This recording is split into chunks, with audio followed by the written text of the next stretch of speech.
It was about 11 o'clock in the morning, mid-October. I was neat, clean, shaved, and sober, and I didn't care who knew it. I was everything the well-dressed private detective ought to be. I was calling on $4 million.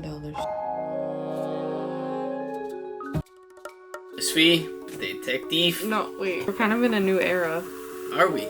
We're no longer French. What? Hello, everyone. I'm Detective Chris Stinton. Hollywood. Hollywood. 1930. Big guns, big dreams, big time murder. Now, someone get me one of them stirred martinis shaken.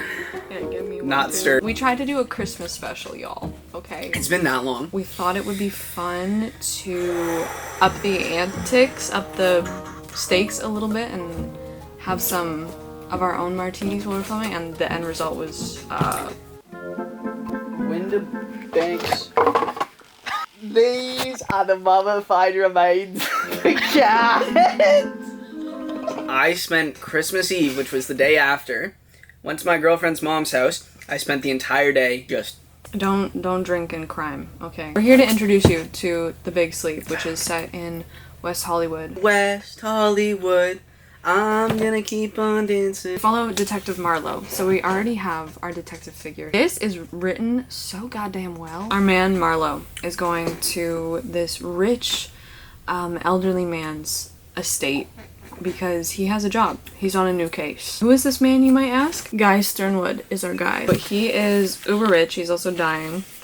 He made his money on the oil fields. And now he has 2 young daughters who are causing him a bucket load of trouble. This man literally just lives in his greenhouse. Okay, listen to the description. In the wheelchair, an old and obviously dying man watched us come with black eyes from which all fire had died long ago. A few locks of dry white hair clung to his scalp, like wildflowers fighting for life on a bare rock. Wow. Isn't that nice? The amount of, like, drinking that is going on in this book is just incredible. Everyone is drinking all the time. It's like 1930s. Prohibition is over. What?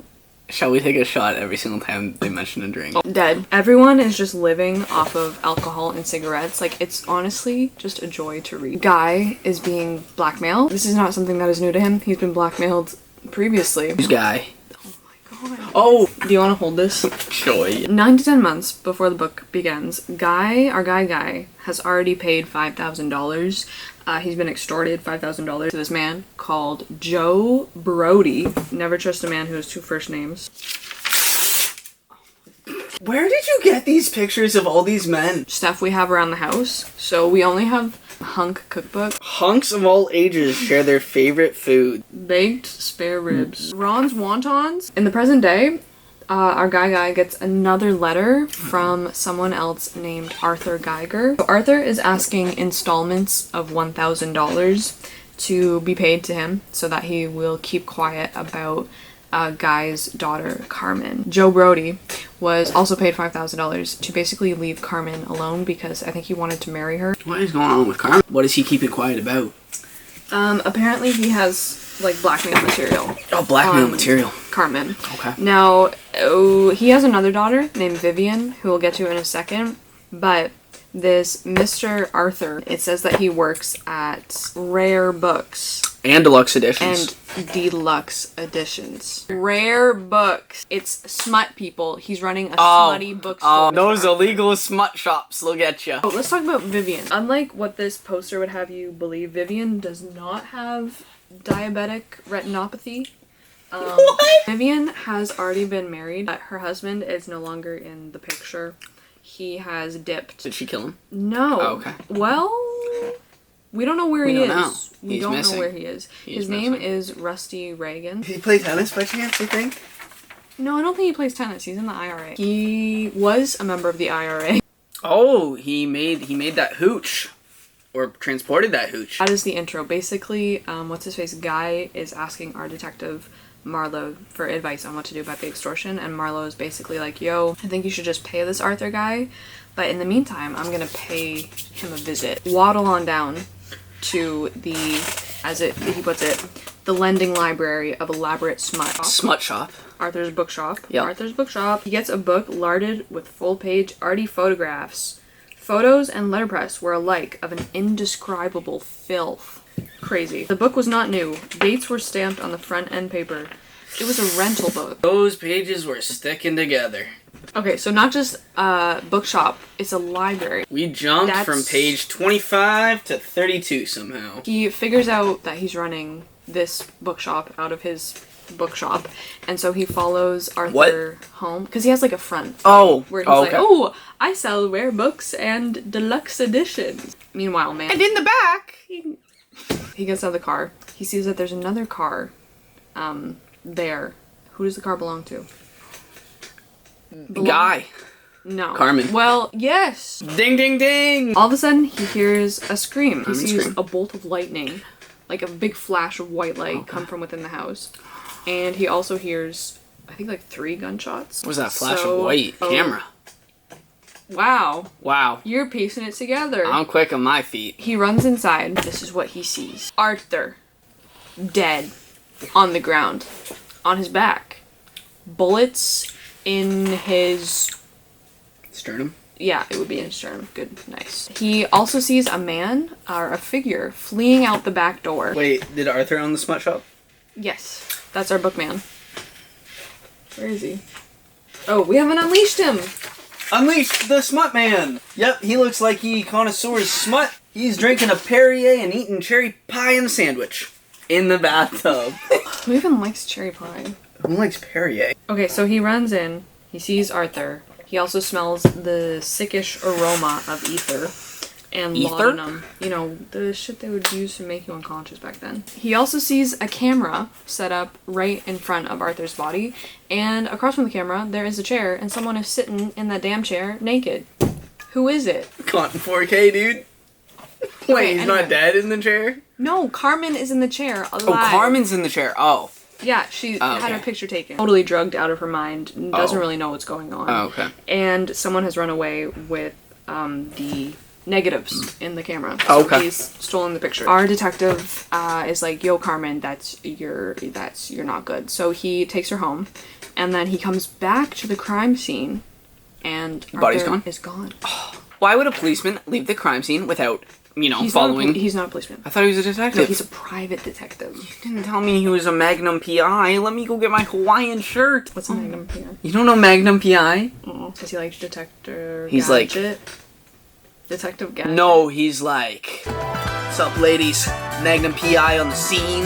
My big revolver and my big Corvette and my big... That's exactly who Marlo is. That's exactly, yeah. Oh, okay, so he's Magnum PI. Where is he from? This Magnum guy? Miami. Miami what? Vice. Oh. Wait, no, he's from Magnum PI. Is this a show? Yeah. So he gets back, the body's gone. First thing that he notices is that a couple of strips of silk were gone from the wall, which is weird. I'm thinking maybe they like wrapped that, maybe they wrapped the body with that. Marlo searches the whole house and he gets Arthur's notebook, which has a list of all of his customers in it and like details. That is our first murder, our first extortion, and our first smut. Arthur, who's now dead, Yeah. can no longer blackmail Mr. Guy. Exactly. She's still going to get more pictures. So... I don't know if she's really doing it willingly or if Arthur already had something on her before. So he's blackmailing the rich girl to take smutty pictures so he can blackmail her rich daddy to pay him money. Couldn't she just... It's a pyramid scheme. It's a pyramid scheme. I have one more murder to tell you about, I think. Okay. Okay, so you see this dude. He's the chauffeur for the Sternwood family, so Guy and Carmen and Vivian. Marlo gets a phone call saying that a big Buick is washing about off the surf of the pier.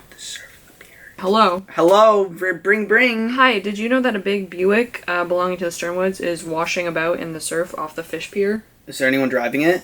Oh, there's a guy inside it. Is he conduiring it?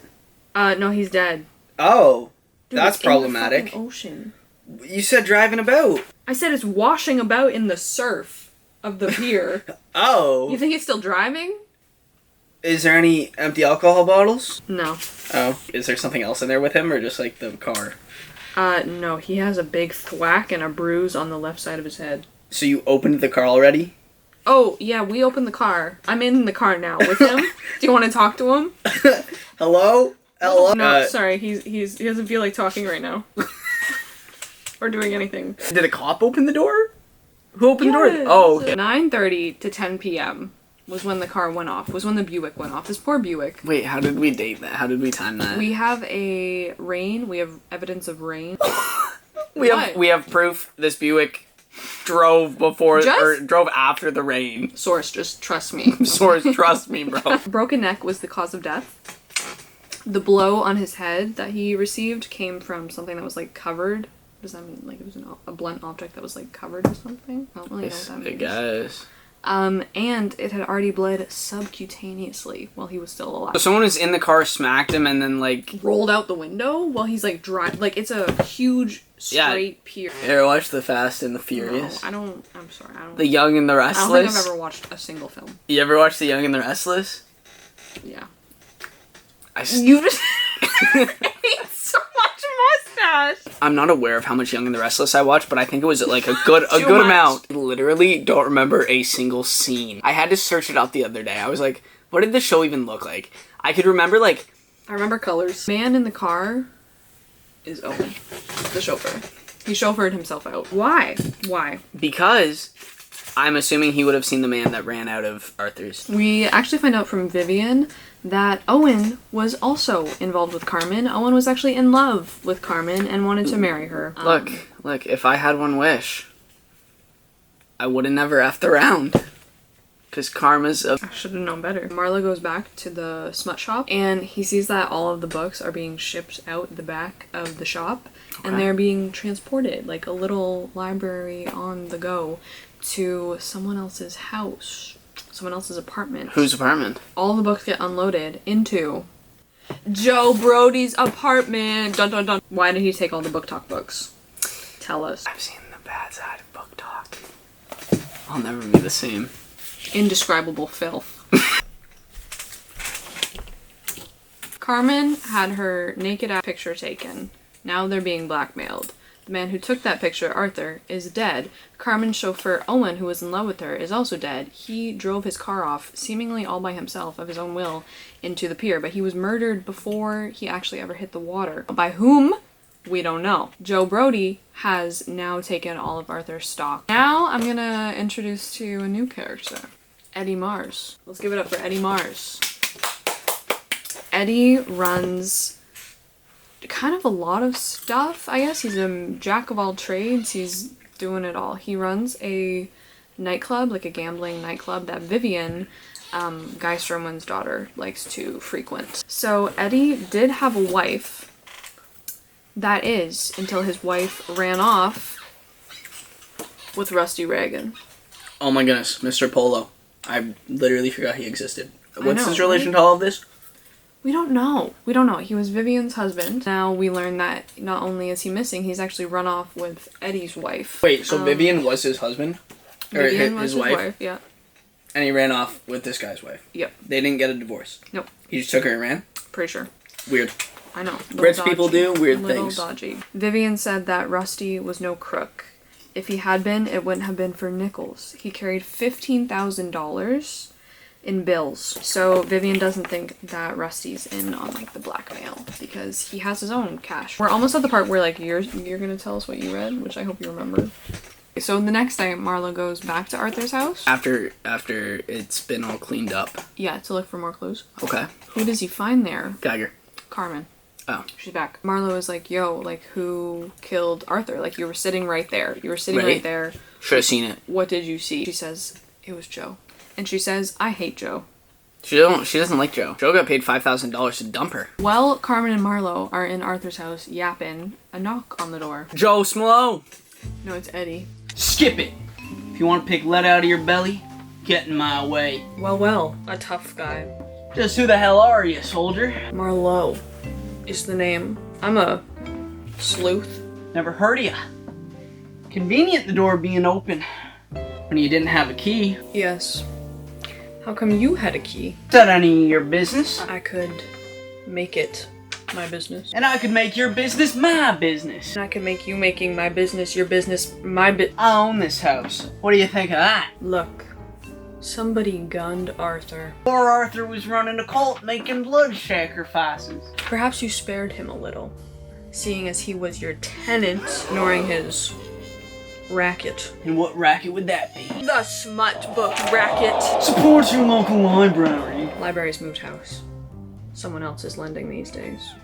Lend your life a little longer in dust. We find out that Eddie actually owns the house, and Arthur was just his tenant. He also finds a gun under the carpet on the crime scene that I guess everyone missed. Why is this crime scene not roped off? No one knows Arthur is dead. What? The cops aren't there. Only Marlo, whoever shot him, and Carmen know that he's dead. So Marlo never called the cops. Marlo goes to Joe's apartment, confronts him about the books, confronts him about murdering Arthur, and Joe's like, no.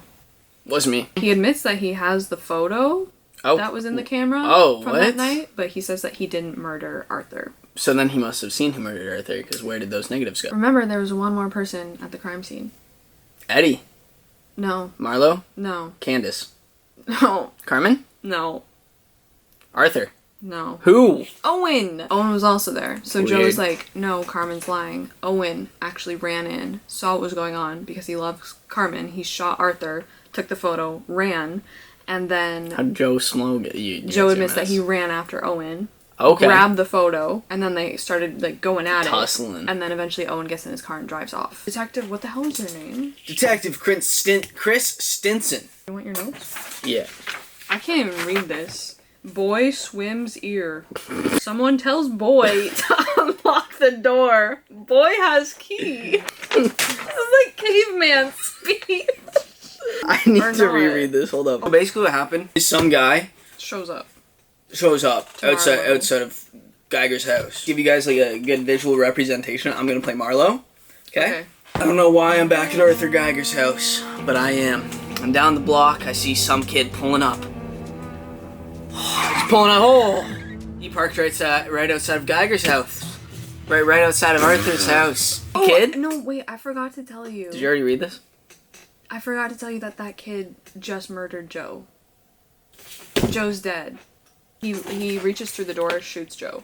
The kid, And we don't know who the kid is. No, never seen this man before in my life. Wait, but this kid kills Joe? Yeah, he just killed Joe. How did we miss that? Alright, he's here. Oh my gosh. Okay, Hello. so I went up to this kid's car that I just watched kill Joe. I knock on his window and I go, "Is anybody home, kid?" He goes, "How would I know?" And I say, "Well, you ought to know. You got a key to this house, and I know you do." And he says, "No, I don't." So I say, "Alright, put up them fisticuffs." I smoke the living heck out of him, and I unlock Arthur Geiger's house door. Because he had a House door. he was a tenant. He was another one of...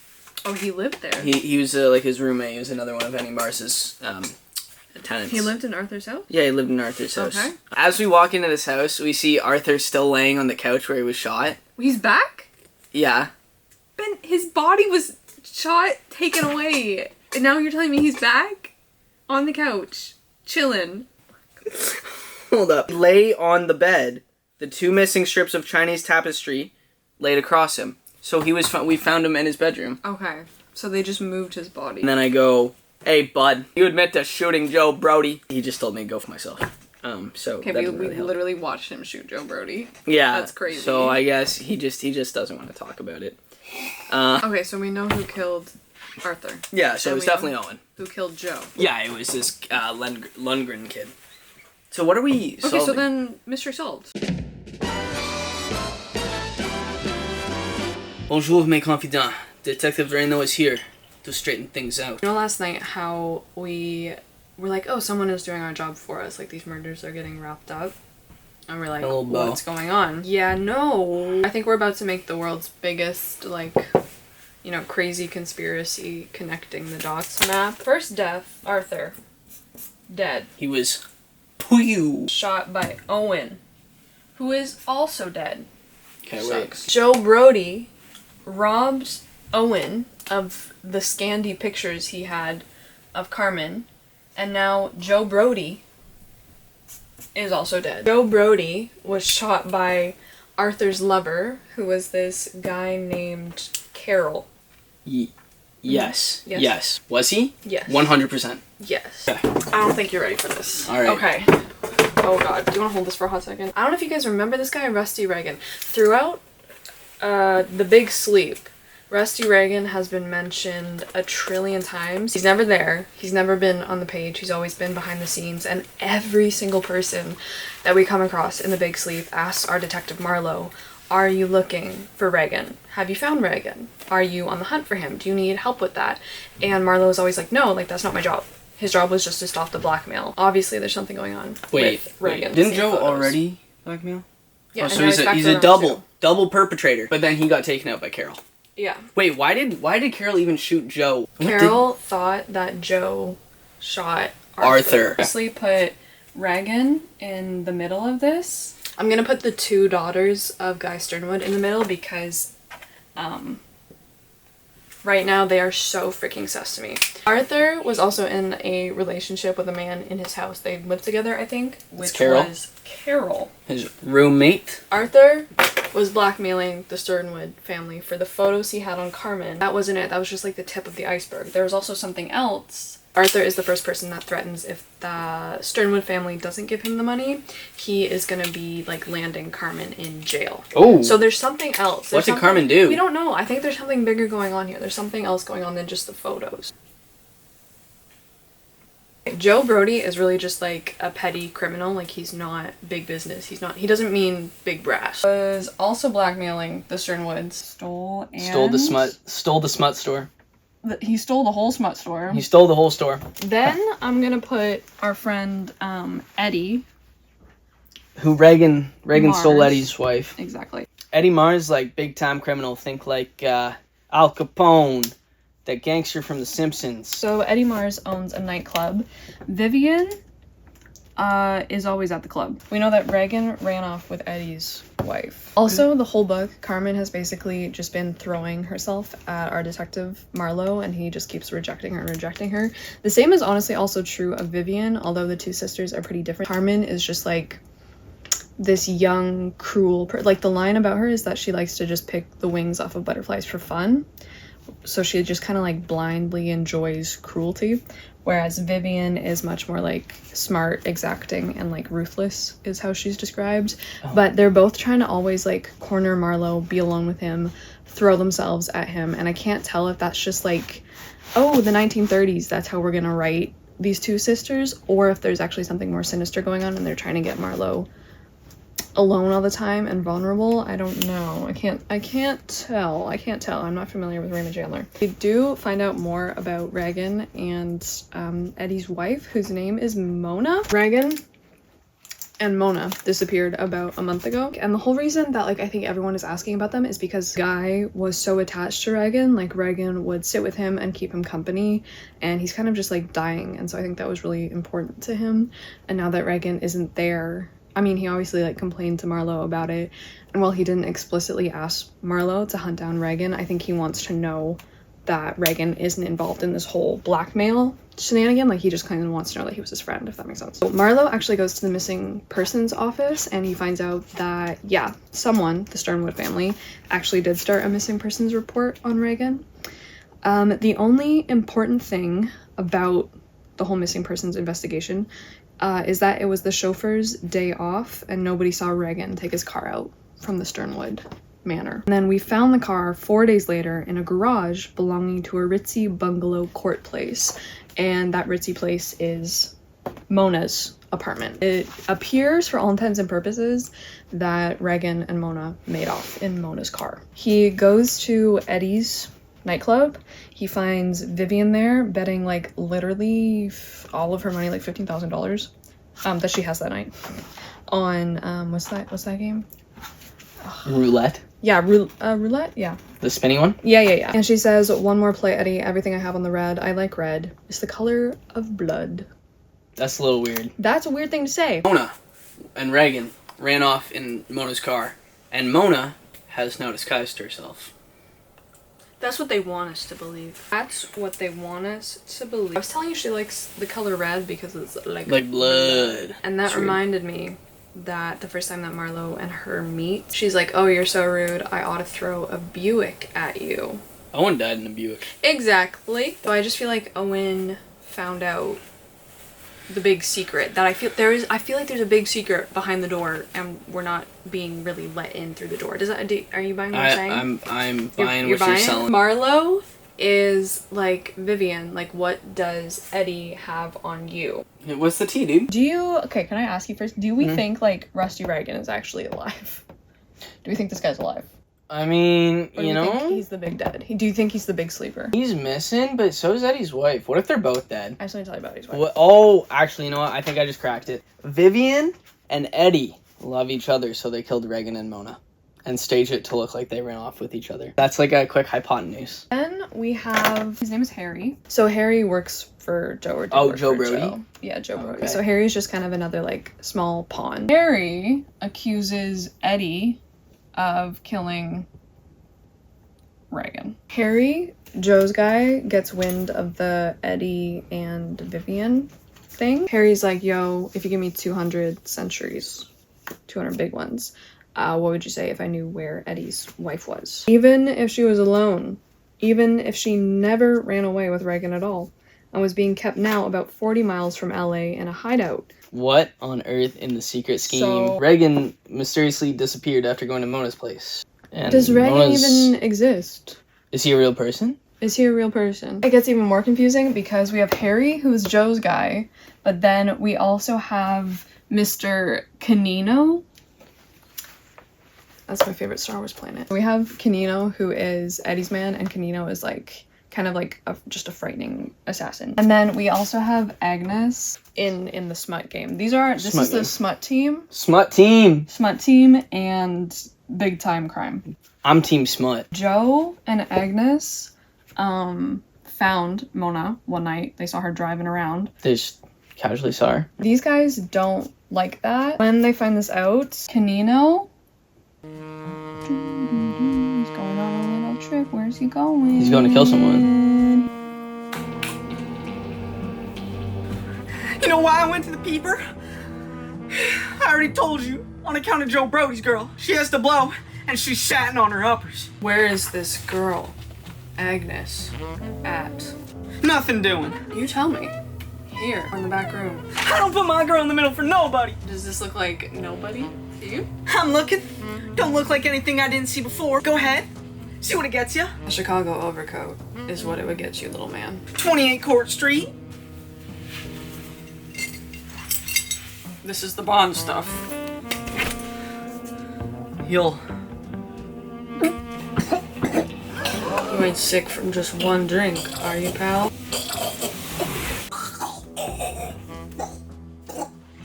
Canino kills Harry. Wait, where's all the smut gonna go now? Yeah, exactly. Where's the smut going? Follow the smut. So, now that our detective knows all of this, he is headed out to that hideout to see what is what. First of all, just like tell me what you think, because this is a big ass mess. What is going on? This family has got some like big problems if there's this much dirt. And the kids are like super messed up. So I have a feeling Eddie probably took out Reagan because, you know, he's trying to get with his wife. What was the last thing we said? I told you that Marlo was going to the hideout or whatever. So he goes there and he does... Well, first of all, he gets knocked the hell out by Canino, who is literally just reminding me of the guy from The Matrix. Neo? No, the really scary guy. Canino knocks him out and Marlo wakes up, like, handcuffed to a chair, basically. But Mona is there. And what do we find out about Mona? Mona actually loves Eddie, and the reason she's hiding out is because she wants to keep Eddie safe from being accused of killing Reagan. Yeah, Eddie definitely killed Reagan. No, I don't think so. You what? I don't think Eddie would go to all that trouble of like hiding his wife out to make it look like he didn't kill Reagan if he actually did kill Reagan. Does that make sense? I mean, I guess we'll get rid of Death Killed Reagan off the board then. Oh. I wrote that. Mona's fully convinced that Reagan is alive and just doesn't want to be found, but we don't know why he ran off, if he ran off. Marlo basically accuses Eddie of like doing the whole blackmail thing, killing kind of everyone that's been killed almost, and just being like the person kind of controlling everything a little bit. Oh, damn. But Mona actually lets Marlo go, and Marlo kills Canino. Eddie's hitman is dead. The next day, someone asks to see Marlo. Guy. Yes. All Guy initially wanted was to get Arthur to stop blackmailing him. All he said to Marlo about Reagan was that Reagan was his good friend. I wished I knew where he was and that he was alright. Guy has called him back and he's upset at Marlo because he's like, yo, I didn't ask you to look for Reagan. But he's been looking for Reagan now. Yeah. Even though his job should have been done night one when he found Arthur. Marlo is talking to Guy and he says, Arthur's method of approach puzzled me and still does. And it still puzzles us. He had the smut and the dirt. Right? He had dirty smut. The cops would overlook a man of Arthur's type, sending you his evidence and asking you to pay like a gentleman. Arthur, a man in a shady racket, in a vulnerable position, protected by a racketeer, and having at least some negative protection from some of the police. Why did he do that? Because he wanted to find out if there was anything putting pressure on you. If there was, you would pay him. If not, you would ignore him and wait for his next move. But there was something putting pressure on you. Reagan. You were afraid he was not what he had appeared to be, that he had stayed around and been nice to you just long enough to find out how to play games with your bank account. Wait, so then if he's the smut man, then wait. It's just kind of like a ring of smut. It's just a ring of smut, guys. Wait, Joe Brody's not really in on this.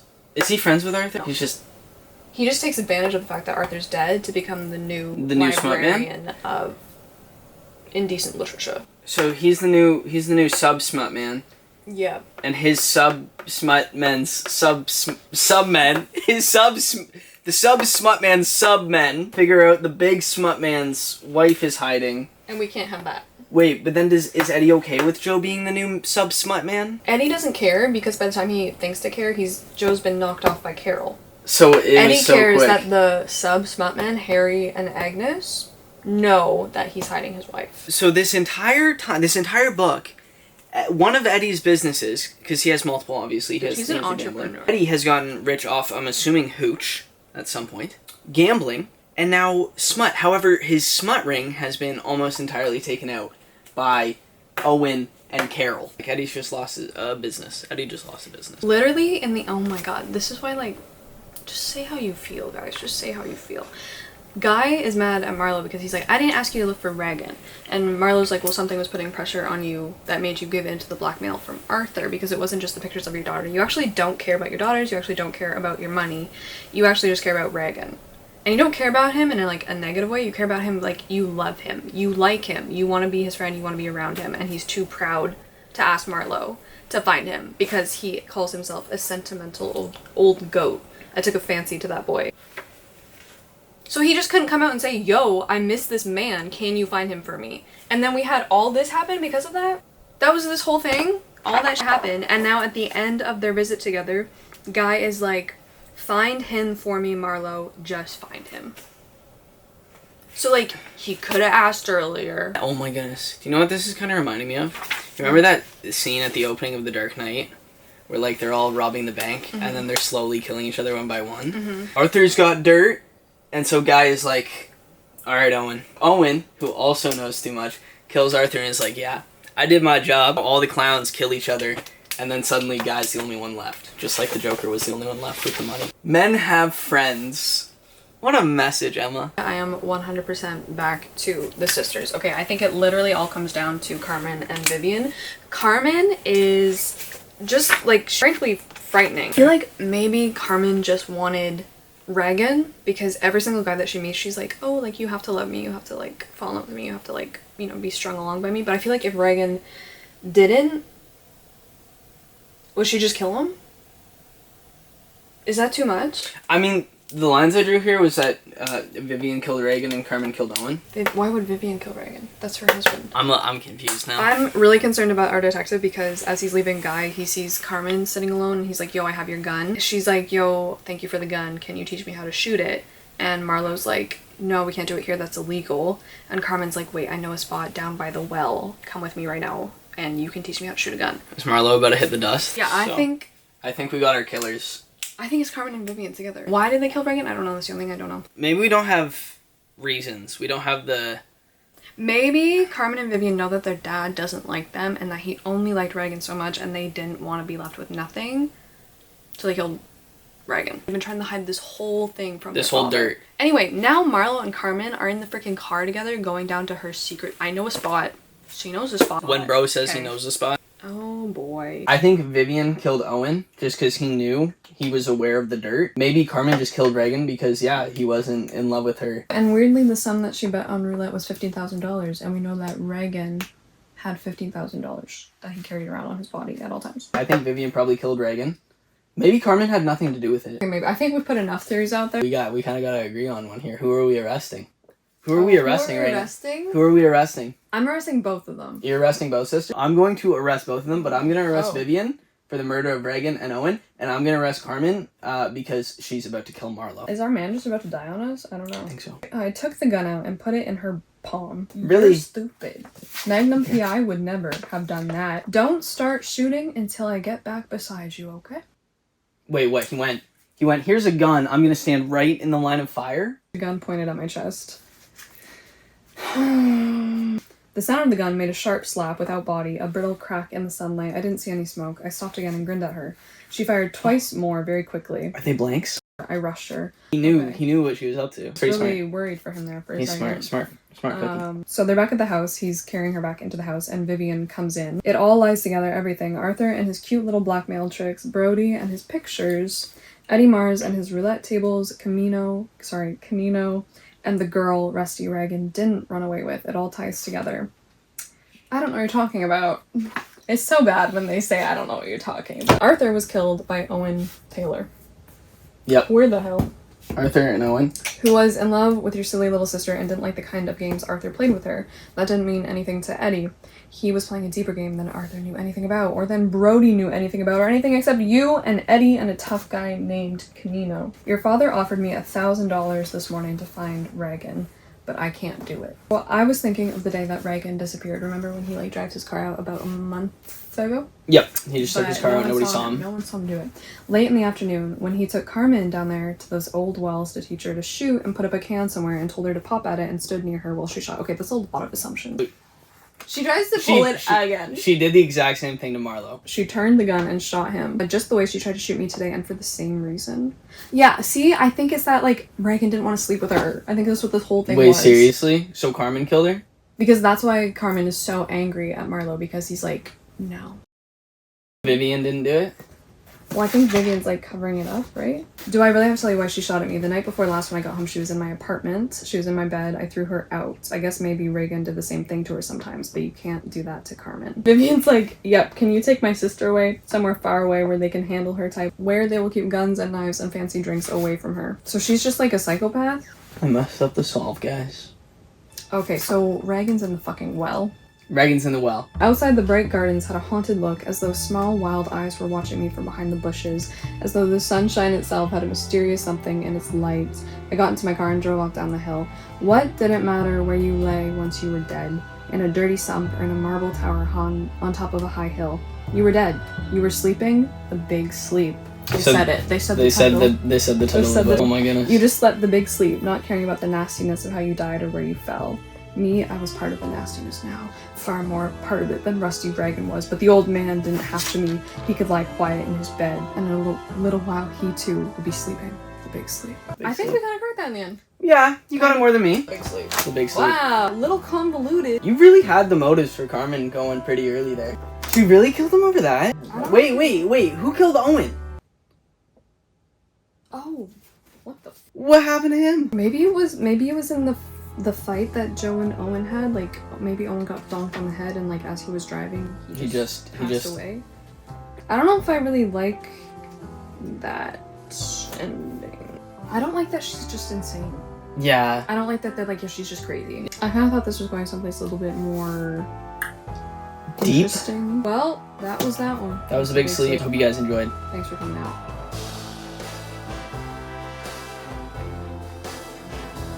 Oh, this is a used mustache.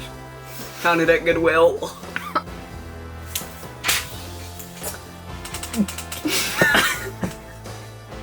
Tom Cruise, and she's shatting on her uppers.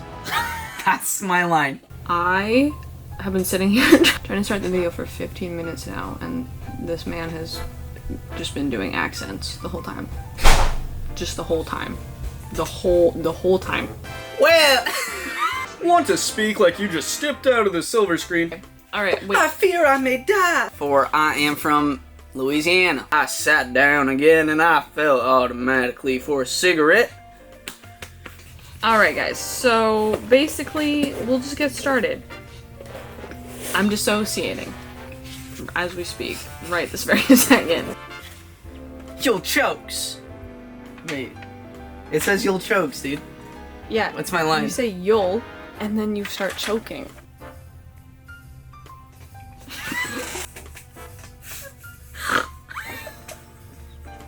Set. Did you take something before I come here? Yeah, I had a really, really terrible day. I had a bad day. Okay? Alright. Okay. Because somebody broke my fishing rod. But it was from an antique store and it was old. So it's not like I can replace it. You know what I mean? It was nice. It was a Shakespeare. It was a poetic pole. A poetic rod. Okay, we gotta stop talking about the Young and the Restless. You have to get a license to be Is a this PI. kind of like a Dog the Bounty Hunter type shit? Yeah, this is Dog the Bounty Hunter type. This is like, you're This not is a cop. Lawless land. Yeah, What this the is hell? lawless land. This How is is that legal? Dude, PIs, I don't know. He has Can I become a private? Yeah, you need a license for it, but yeah. What private investigator.com? I'll never be him.